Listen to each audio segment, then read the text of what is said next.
My committee of parole's called to order today is Thursday, February 16, 12:25 p.m. My name is Brennan Kelsey. Along with me is Ms. Jackson and Ms. Renata will be your panel here for parole revocation. Staff support is at DOC and headquarters in Baton Rouge. The remote location is Orleans Parish. With staff and support there at Orleans, introduce yourself. Good afternoon, Parole Board. I am Deputy C. Tate, and I have with me Mr. James Buisson. All right, please introduce yourself, state your name and DOC number for the record. My name is James Buisson. My DOC number is 398647. Mr. Buisson, we're here for parole revocation. I'll ask you a question, respond. At the end, you can make a statement, we'll take a vote. The rule charges I'll ask, vote guilty, not guilty, guilty with a statement, or not guilty with a statement, okay? You understand the process? Yes, sir. Can you read and write? Yes. Is there a parole revocation questionnaire in front of you? Yes. Yes. Is that your signature at the bottom? Yes, sir. Okay.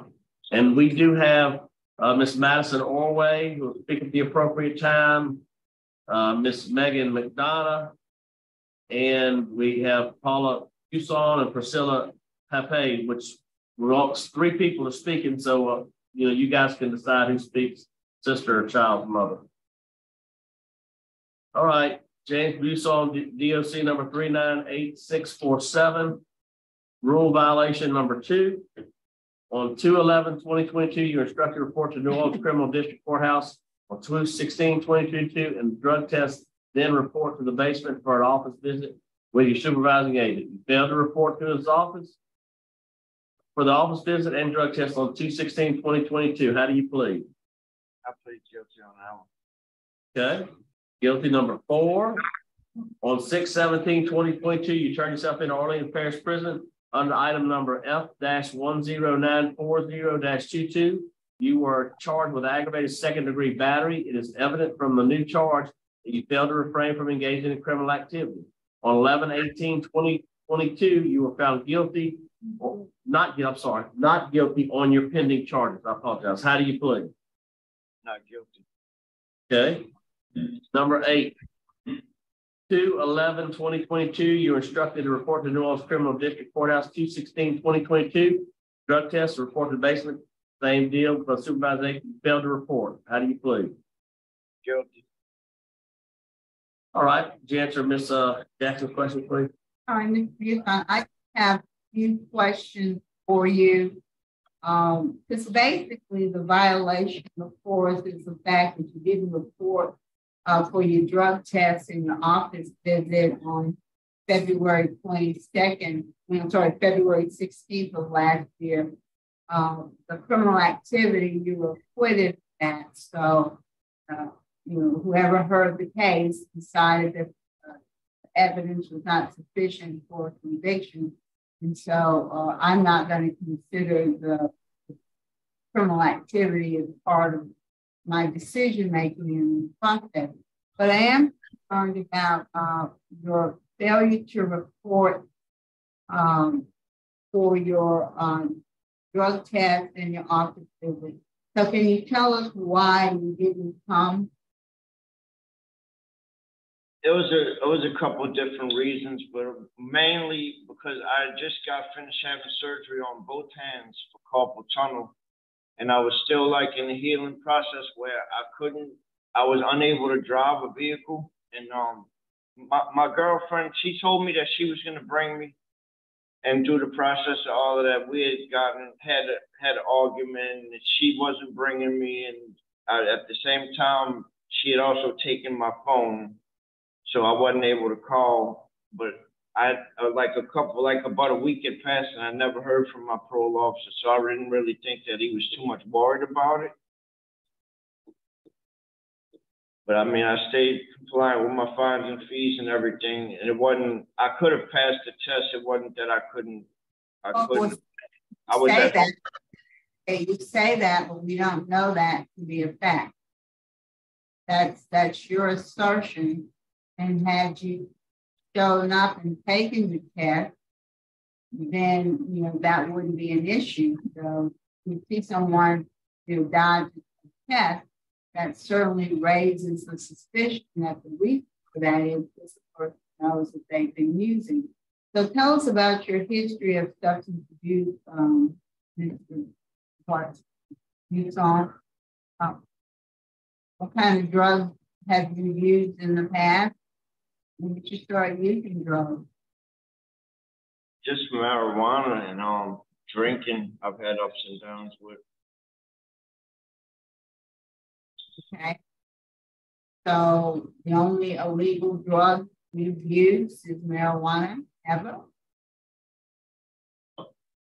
Yeah, I mean, as far as like for recreational use, I mean, like coming out of high school and stuff like that, or I mean, yeah, I mean, that's like the main drug of choice between that and alcohol. Okay, but any other, you said main drug of choice. So that suggests to me that there were other drugs you might have used at one point or another. I mean, I've experimented, but like never really had problems. What drugs did you experiment with? Simple question. Well, when I was young, it was like my very first charge was LSD. But I mean, that didn't go very far. I quit messing with it after that. And what else did you experiment with? That's it. Nothing else? No. And how long did this experimentation with LSD last? Probably just through my high school years, or right after high school. Give me a time frame. 2 years, 3 years? Not even a year.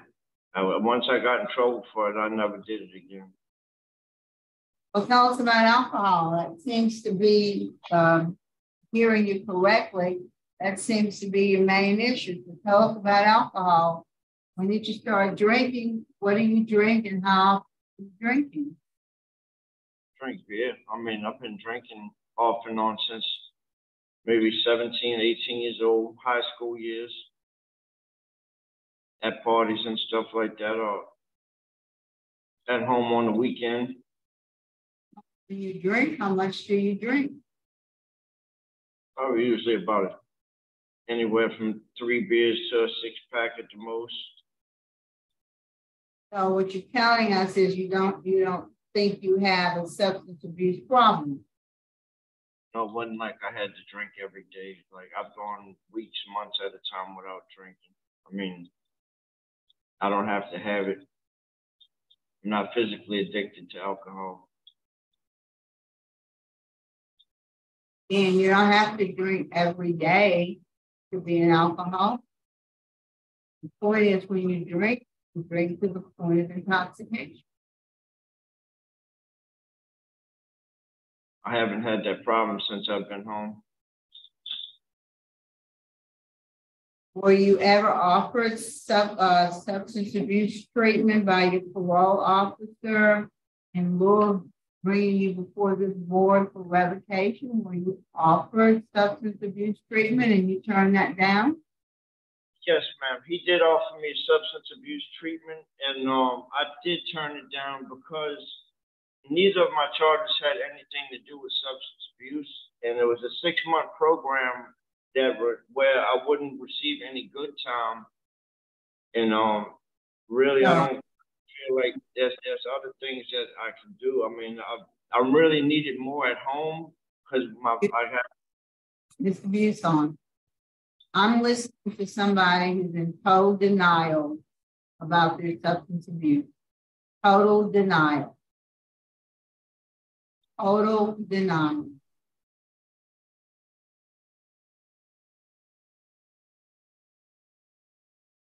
And until you come to terms with whether it's a drug, I don't even think you've been completely candid about drug use. But until you come to terms with your substance abuse issues, you're going to constantly be in and out of jail. That's the reality. And quite frankly, you're not the best judge of whether you have a problem or not. You know, the drunk driver always thinks he's sober enough to drive. Gotta make it true. Now, I'm willing to try to, work with you and get you some help. But if you're going to sit there and, downplay it and, not even concede that you have a problem, then I really can't help you. If I can't help you, then I may as well revoke you. Well, I mean, I did have plans for support stuff when I get out, as far as like I told my public defender and my social worker, I don't have a problem with going to meetings, even doing anger management classes and stuff like that. They have me set up with Regional Recovery Hub, and I'm also signed up in here. I have a contract with Metropolitan. That's great, but let me talk to you about this. If you're just doing it because other people are telling you to do it or thinking you're doing, you're not gonna get anything out of it. No, nobody told me to do this. They set it all up for you, and you said, "Well, I'll do it," but it's not because you think you need it. That's my problem with you. You don't see, and until you see your need, you can sit in the room all you want, but you're not going to get out of it what you need to get. I set up Metropolitan on my own. That's one of the only programs that we have access to in here. I mean, my public defender helped me with the other ones and my social worker. What's Metropolitan? It's the same kind of recovery support services where they can help me get set up with any kind of resources that I need when I get out. That's all I have. All right, we'll hear from Miss Megan Madonna. Hi.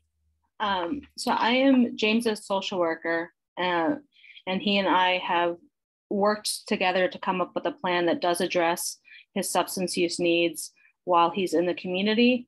One of the things that is really important to James is that he's out and able to support his family through employment. And so I do believe that Start Recovery Hub, which he's already completed an intake with, will address all of the needs that he has. They will connect him to any level of support that he requires. And he actually has an appointment with them tomorrow if he were to get released today.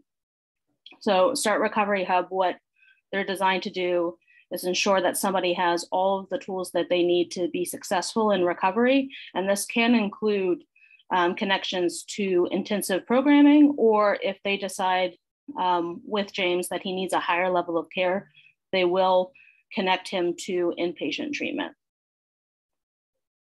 So I do believe that while that James has acknowledged his history with substance use, and we have a plan in place going forward. All right, thank you. All right, now we're here, I guess, from Miss Priscilla. You'd like to make a statement? Hi, yes. So I share a daughter with James. She's 11 years old. I recently moved to New Orleans from Miami, Florida last year with the intentions of him being present around my daughter. I've known James over 12 years, and my personal experience from him, he's always been, very patient and attentive and a great father. My daughter does have a rare chromosome disorder that requires a lot of trips to specialists, therapists. I literally, it's really hard doing it all by myself. And I really counted on him being present and helping me with that. Being that I have no family here, I literally, made the decision that it would be best for my daughter and James to be involved, presently, not just over the phone and stuff like that. So that's just, my experience with him. If I felt like if he was unfit to be around my daughter, he wouldn't be. But we have a great relationship and the base of our daughter. So I kindly ask, please don't revoke his parole. All right, so Bye. much. Thank you for coming. All right, Mr. Madison, would you like to make a statement, or will you go ahead and make your statement now? Ms. Orway? Would you all be willing to let Ms. Buisson speak as well, or is it me or her? Well, I'll let her make a brief. Normally, we only allow 3 to speak, but I'll let her make a brief statement if you're asking me, and then you can make a brief statement as well. Thank you. Ms. Buisson, make a brief statement, please. Paula, you can go ahead.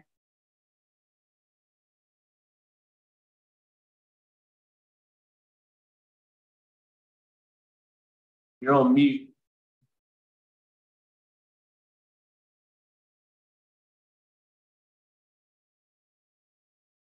Yeah, you're still on mute. Can't hear you.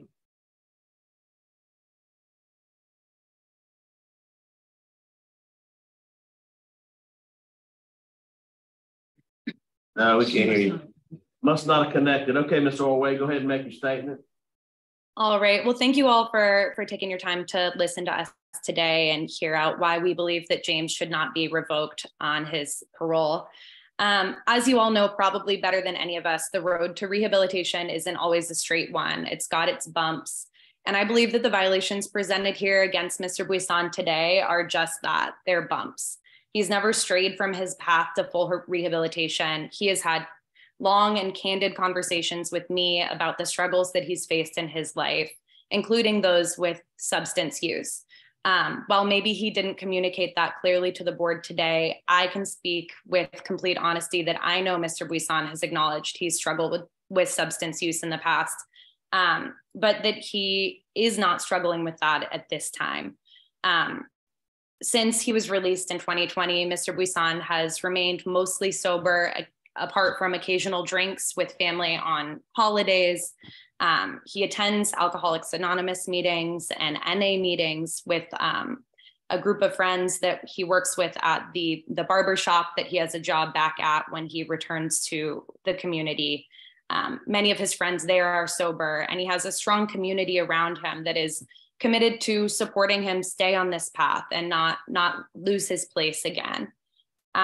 Admittedly, Mr. Buisson did decline the offer to Steve Hoyle after discussing that option at length with me and his social worker and his family. He decided that at this point, substance use isn't his main need. He'd rather return to the community and focus on anger management classes, relationship classes, things that are going to support him in growing moving forward and becoming really the man that he wants to be. He understands that he needs to upkeep his sobriety, and he will continue doing that by engaging with Alcoholics Anonymous classes moving forward. Mr. Buisson has a long-term housing plan. He has a job that's eager to welcome back to the community, and a loving family that's both here present on Zoom today, watching on the live stream, and provided letters in the packet that I mailed to the board earlier this week. Mr. Buisson's reentry plan that we've created is really tailored to his needs as he's identified with those who are close to him and Ms. McDonough, who is obviously a professional social worker. He's going to be connected to these resources moving forward that will continue to be able to identify needs for him and modify his treatment plan going forward as different needs arise or different things change. Mr. Buisson acknowledges that he's made some mistakes, but at this point in his life, he's committed to being a father, a grandfather, a great brother, a really helpful son to his elderly parents who require his assistance. And he has a plan in place to make sure that he's able to do those things going forward. Mr. Buisson has spent 8 months in jail after being found not guilty of the charges against him. He spent that time reflecting on the man that he wants to be and how he's going to do that. And for that reason, we ask you to not revoke Mr. Buisson's parole today. All right, thank you. Thank you. Mr. Buisson, would you like to make a statement on your behalf? No, sir. She pretty much summed it up. All right. Thank you. Prepared to vote? Jackson? Mr. Buisson, first I'll say there is no such as an occasional drink with friends and alcohol. That's not a luxury that you have. You need to understand that. My vote today, because of the nature of the violation, the failure to report, you know, not revoke worthy at this time. But I am concerned about your substance abuse and making sure you follow through on substance abuse treatment. So my vote would be to do not revoke, turn to supervision at the condition that you become affiliated with the START Recovery Hub. I'm going to order that you complete an intensive outpatient program. And if inpatient treatment is recommended, that you follow through that. So you're going to have to go through substance abuse treatment, Mr. Buisson, whether you think you need it or not. It's apparent that you do, so that's my vote. Ms. Renata? Before I vote, I have just one question, Mr. Buisson. Are you still in a relationship with Raven or Rochelle Roberts? No, ma'am. I don't want anything to do with her. All right. My vote also is same as Mrs. Jackson, do not revoke, with the same special conditions. And I'll add that you are to have no contact with Ms. Robertson or her family. Yes, ma'am. All right. Both do not revoke. The same stipulations as stated for the START Recovery Hub, the outpatient rehab, and then follow up as you need. Continued supervision. Through those to do not revoke. Luck to you. Thank you so much.